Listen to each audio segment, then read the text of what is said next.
The story begins with John Creasy, a former elite agent from the FBI's Special Forces, traveling to Mexico to reunite with his old friend, Paul Rayburn. John was once a legend in his field, known for his unmatched skills in tracking and taking down high-profile targets like military leaders and powerful figures. Apparently, he had been sent on dangerous missions across the globe, earning a reputation as one of the best in the business. But after a personal tragedy shattered his life, John decided to leave that world behind and start over. Meanwhile, in a luxurious office filled with the trappings of wealth, Samuel Ramos, a wealthy businessman who runs a successful automotive empire, sits with his associate, Jordan Kalfus. At that moment, the two discuss the challenges facing their business, the massive debts the Ramos family owes, and the growing problem of kidnappings in Mexico. Worried for his family's safety, especially his young daughter, Ramos decides to hire a bodyguard to protect her. Knowing this, Paul Rayburn, John's old friend, recommends him for the job. John, looking for a fresh start and a chance to use his skills for something meaningful, agrees to take on the role.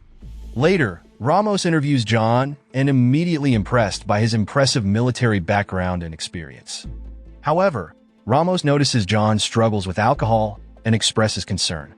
Despite this, Ramos decides to hire him, believing John's expertise outweighs his flaws. Not long after, John is brought to the Ramos family home, where he meets Samuel's wife, Lisa. She is warm and welcoming, immediately putting her trust in John. Not only that, she also feels relieved to have someone with his experience protecting her daughter. John is then introduced to Lupita, the Ramos' lively and cheerful young daughter. Lupita is full of energy and excitement, quickly showing John around the house and proudly showing him the room where he'll be staying. At one moment, Lupita senses a deep sadness in John, comparing him to a grieving bear.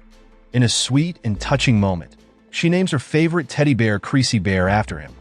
The next day, John begins his duties as Lupita's bodyguard. He accompanies her to school in a car driven by a chauffeur.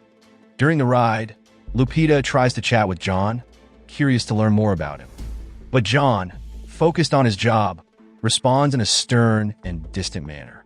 Not only that, John also tells Lupita bluntly that he's there to protect her, not to be her friend. His words sting Lupita, leaving her feeling hurt and confused. When they return home, Lisa asks John how his first day went. John, anticipating her concern, makes it clear that his role is to keep Lupita safe, not to form a bond with her. Lisa nods, understanding his perspective, but she can't help feeling worried. She fears that John's cold approach might hurt Lupita's feelings and create distance between them. It was revealed that John's past was a heavy burden that followed him everywhere. Every night, memories of the lives he had taken during his time as a military assassin filled his mind, leaving him drowning in guilt and regret. To escape the pain, he turned to alcohol, but it only made him feel worse. One night, overwhelmed by despair, John reached for the bullet he always carried with him, hoping to end his suffering. But when he tried to use it, the bullet wouldn't fire. Confused and shaken, John felt as though some unseen force was stopping him, as if the universe itself was refusing to let him give up. That same night, the rain poured down heavily, soaking the empty streets. John stepped outside, his mind racing. He called his friend Rayburn and asked if it was possible for a bullet to fail like that. Rayburn's answer was clear and firm. The odds were 1 in 1,000. It was nearly impossible. As John stood in the rain, lost in thought, he noticed a small figure in the window above him. It was Lupita, her face sad and lonely as she looked out into the night. Seeing her like that stirred something in John. The next day, John decided to do something to cheer Lupita up. He took Lupita swimming, her favorite activity, and even treated her mother, Lisa, to a day at the salon. But as they drove home, John noticed a car following them closely. His suddenly instincts kicked in, and he quickly wrote down the license plate number just in case. Upon arriving, Lupita is seen truly loved swimming as she was determined to win an upcoming race. But no matter how hard she tried, she always struggled to finish in the top 3. John noticed that Lupita was a strong swimmer, but the loud sound of the starting gun seemed to throw her off every time. Determined to help her, John started training with her every day. He pushed her to swim faster and taught her to focus, helping her grow more confident in the water. Slowly but surely, Lupita's performance improved. On the day of the race, Lupita's parents couldn't be there. They were away for work. But John was by her side, cheering her on. All their hard work finally paid off. Lupita swam her best race yet, crossing the finish line in first place. The joy on her face was unforgettable, and John couldn't help but smile too. Their bond grew stronger through these shared moments, and for the first time in a long time, John felt a sense of happiness and purpose. Inspired by her friendship, John started to change. He stopped drinking and no longer thought about doing the unthinkable. Lupita had given him a reason to keep going, and he was grateful for her presence in his life. Several days later, John was asked to take Lupita to her piano lessons. Even though she had no interest in playing the piano, she much preferred swimming. As John waited outside the piano teacher's house, he felt uneasy. Something didn't seem right. He noticed 2 police cars blocking the entrance, and then spotted the same car that had been following them days earlier. When Lupita came out of the house, the suspicious car suddenly sped toward her. Without hesitation, John pulled out his gun and fired a warning shot. Lupita, realizing the danger, immediately ran toward John, trusting him to keep her safe. However, tragedy struck when John was badly injured by gunfire from an unknown attacker. Lupita, seeing her friend hurt and bleeding, was overcome with emotion. She cried and ran toward him, desperate to help. But before she could reach him, a group of kidnappers grabbed her and took her away. John, weak and bleeding, was rushed to the hospital. However, because he had shot 2 police officers during the chaos, he was placed under police custody while he recovered. When news of Lupita's kidnapping spread, the police chief held a press conference to address the situation. But it soon became clear that the kidnapping story was a lie, a plan created by corrupt police officers to make themselves look good in the eyes of the public. Despite this, not everyone believed the police chief's explanation, though. Mariana Garcia, a determined journalist, and Miguel Manzano, an honest police detective, both suspected the truth. They also knew that the officers involved in the case were corrupt and couldn't be trusted. Back at the Ramos family home, Lupita's parents were heartbroken and terrified for their daughter. Soon after, a police lieutenant named Victor Fuentes, who worked in the anti-kidnapping division, was there to offer his support. But the situation grew even more tense when the kidnappers called, demanding a ransom of $10 million for Lupita's safe return. Not only that, the kidnappers also gave detailed instructions on how to deliver the money, leaving the Ramos family and Lieutenant Fuentes with an impossible: pay the ransom and hope for Lupita's safety, or refuse and risk losing her forever. Later, the family decided to follow the kidnappers' instructions and arrange for the ransom to be delivered. But things went horribly wrong. Someone unexpected intercepted the money, killed the person handling the exchange, and took off with the cash. As a result, the kidnapper was furious, feeling betrayed by Mr. Ramos. He declared that the deal was off and refused to negotiate further, leaving Lupita's fate hanging in the balance. Desperate to save her daughter, Lisa called the kidnapper herself, pleading with him to reconsider. But the kidnapper coldly told her it was too late. There was no turning back. Heartbroken and helpless, Lisa could do nothing but wait. On the other hand, John's situation was also dangerous. Because he had killed 2 corrupt police officers, his life was at risk. At the same time, Detective Manzano and John's friend Rayburn knew they had to act quickly. They secretly moved John from the hospital to a safer location, away from anyone who might want to harm him. Once they were safe, Manzano showed John some photographs, hoping he might recognize someone connected to the kidnapping. But John didn't recognize anyone in the pictures. Manzano then revealed a shocking truth. The corrupt officers were part of a larger, secret organization called La Hermandad. This group was made up of crooked police and criminals who carried out terrible crimes across Mexico. As John grew stronger, he couldn't shake the feeling that he needed to do something. He felt compelled to go back to the place where Lupita was taken, hoping to find clues that might lead him to her. While John was there, Mariana, the journalist, approached him. She offered to help, sharing all the information she had gathered during her own investigation. John was determined to find Lupita. His first stop was her room, where he discovered a beloved teddy bear and her diary. As he packed up his things, Lisa walked in. At that moment, John looked at her with unwavering determination and told Lisa that he was going to make sure everyone responsible for Lupita's kidnapping paid for what they had done. With his mind set on revenge, John began preparing for his mission. He gathered weapons and equipment, knowing he would need every advantage. Using the license plate number he had recorded earlier, along with help from his ally Mariana, he managed to track down his first target. It was revealed that the car belonged to Jorge Ramirez, a man living a double life. By day, he was a police officer, but in secret, he was deeply involved with a powerful and dangerous criminal group called La Hermandad. When John realized that Ramirez was linked to the kidnapping case he was investigating, he saw an opportunity to get crucial answers. Shortly after, John captured Ramirez and took him to a hidden location for interrogation. At first, Ramirez refused to talk, torn between his duties as a cop and his loyalty to the criminals. But John was relentless. He began torturing Ramirez, forcing him to talk until he got the information he wanted. Overcome with pain and fear, Ramirez finally broke down. He confessed that the mastermind behind the kidnappings was a shadowy figure known as the Voice. Ramirez explained that he received orders from the Voice's men, henchmen who controlled access to a popular nightclub in Mexico. Armed with this information, John wasted no time. Without hesitation, he shot Ramirez in the head, ensuring there would be no loose ends. Then, to cover his tracks, he staged a fiery car crash, making it look like an accident. The next day, John set his sights on the nightclub, hoping to uncover more leads. His methods were brutal but effective. He quickly overpowered 3 of the Voice's men and forced them to talk.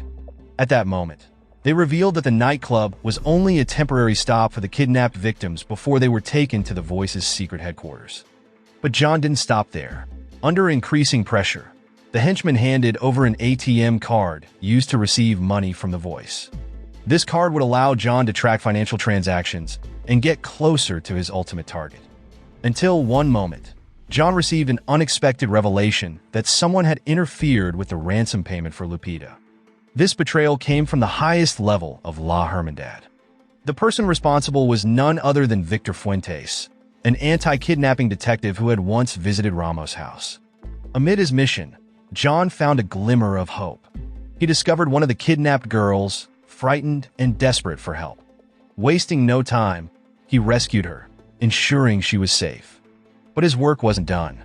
Fueled by rage, John set explosives around the nightclub. As the building erupted into flames, John finally allowed himself a brief moment to catch his breath. Soon after, John met Mariana, hoping she could uncover more details about the Voice's financial transactions. He handed her the ATM card. Before leaving, John pressed Mariana for information about Victor Fuentes, the powerful leader of La Hermandad who had interfered with Lupita's ransom payment. At that moment, Mariana confirmed that Fuentes was heavily protected. His security detail was even stronger than that of the president. Apparently, many groups had tried to eliminate him, but no one had succeeded. Determined to take Fuentes down, John carefully devised a plan. He scouted the area and found the perfect spot for an ambush, a house owned by an elderly couple who lived near Fuentes' residence. With everything in place, he patiently watched the road, waiting for Fuentes and his convoy to appear. When the moment arrived, John took his rocket launcher and fired, hitting the lead vehicle. As chaos erupted, he moved in swiftly, eliminating Fuentes' men with precise gunfire and well-placed grenades. He left no one standing. With the guards neutralized, John dragged Fuentes to a hidden spot under an overpass, away from the prying eyes of police helicopters. At that moment, John revealed his deadly plan, where he had placed a homemade bomb inside Fuentes' body and gave him just 5 minutes to confess before it detonated. Terrified, Fuentes begged for mercy and finally admitted that he and his men had sabotaged the ransom exchange. But to John's shock, the money he had fought so hard to recover contained only $2.5 million. The rest was nothing but worthless paper.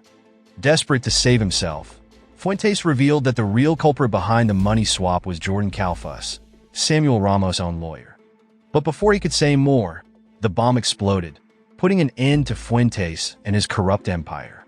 In the end, John wasted no time and headed straight to Jordan Kalfa's house. Upon arriving, John was met with an unexpected sight: Jordan's lifeless body floating in the swimming pool. Unshaken, John continued his search and found crucial evidence in Jordan's study: bank records showing a suspicious transaction linked to Samuel Ramos, Lupita's father. Understanding the full weight of the revelation, John knew he had to move quickly. He contacted Mariana, asking her to investigate the account. Without wasting a moment, he set off toward Ramos' house, ready for the next step in his mission. Upon arriving at Ramos' house, John was armed with the critical information Mariana had uncovered about the bank account. He then took a deep breath, steadying himself before stepping inside. Spotting Lisa, he asked if she knew anything about the kidnapping plot. To his surprise, she was completely unaware of any such scheme. John then confronted Samuel Ramos, demanding proof to support his claims. Ramos, realizing that his web of lies was falling apart, had nowhere left to hide. Under John's intense interrogation, he finally broke down and confessed. At that moment, Ramos admitted that he and his lawyer, Jordan Kalfa, had orchestrated the kidnapping from the start. Their plan was to use the ransom money to settle the debts of Ramos' failing company. Apparently, the arrangement was to split the $5 million ransom. $2.5 million would go to Jordan, while the remaining half would be handed over to The Voice. Ramos explained that he had been assured Lupita would be safely returned within 2 days and had never expected the transaction to be sabotaged. However, in his guilt and desperation, Ramos had ultimately killed Jordan, blaming him for pushing him into the scheme. As Ramos continued to confess, Lisa's fury reached its peak. She was horrified that her husband had been willing to sacrifice their daughter for money. Enraged, she demanded that John execute Ramos on the spot. But John refused to act out of anger or revenge. Instead, he offered Ramos a grim choice. He placed a pistol in front of him, the same one Ramos had once tried to use but had jammed. John then turned and walked away, leaving Ramos to decide his own fate. Meanwhile, Mariana and Manzano pursued their investigation. Their relentless efforts led them to the real mastermind behind the kidnappings: Daniel Sanchez, the true leader of The Voice. The ATM card John had given them belonged to his wife, Reina Roses. However, Reina had disappeared, hiding in a slum with her brother-in-law, Aurelio Sanchez. Daniel, on the other hand, had gone into hiding in an unknown location.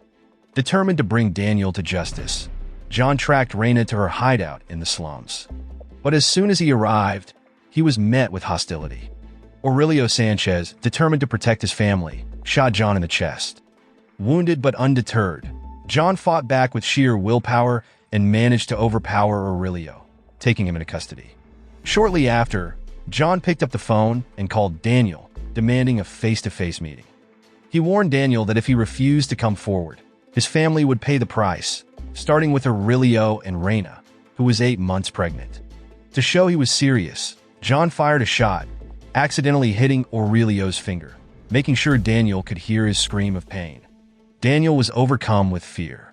He knew that his family's fate was now in John's hands.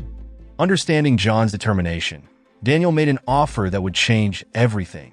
He proposed an exchange: John's life for Lupita's. Hearing this, John was stunned. He had believed Lupita was dead. Doubtful, he demanded proof and asked Daniel to provide the name of Lupita's beloved teddy bear. After stepping away for a moment, Daniel returned with the answer: Creasy. Hearing this, John's heart raced. This was all the proof he needed. Lupita was alive. Without hesitation, John agreed to the trade, but Daniel had one final demand.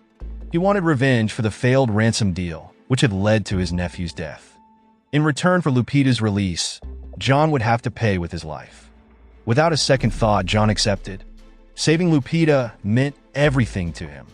Accompanied by Aurelio, John headed to the meeting point, a bridge that stretched into the distance. Before leaving, he informed Lisa that Lupita was alive, and she rushed to the site, desperate to see her daughter again. When they arrived, Daniel and his men stood ready, their guns drawn. But amid the tension, one thing stood out: Lupita was alive and unharmed. Seeing this, John's heart pounded as he walked across the bridge. The moment Lupita was released, She ran as fast as she could into John's arms. Overcome with emotion, John held her tightly, cherishing this moment he never thought would come. With little time to waste, John urged Lupita to run to her mother, who was waiting at the end of the road. He watched as Lisa and Lupita embraced, knowing he had done what he set out to do. His fate, however, was already decided. As John walked back toward Daniel's car, Aurelio raised his gun and shot him. John collapsed in the back seat, his strength fading. But even in his final moments, he felt peace. He had saved Lupita and held her one last time. Sometime later, Manzano tracked down Daniel Sanchez. Unexpectedly, he immediately ends Daniel's life, bringing the story to its conclusion. So, the moral from the story is never trust a rich guy with a debt problem. He might sell you before he sells his car. And if your bodyguard is an ex-hitman with a drinking problem, at least make sure he likes you more than tequila.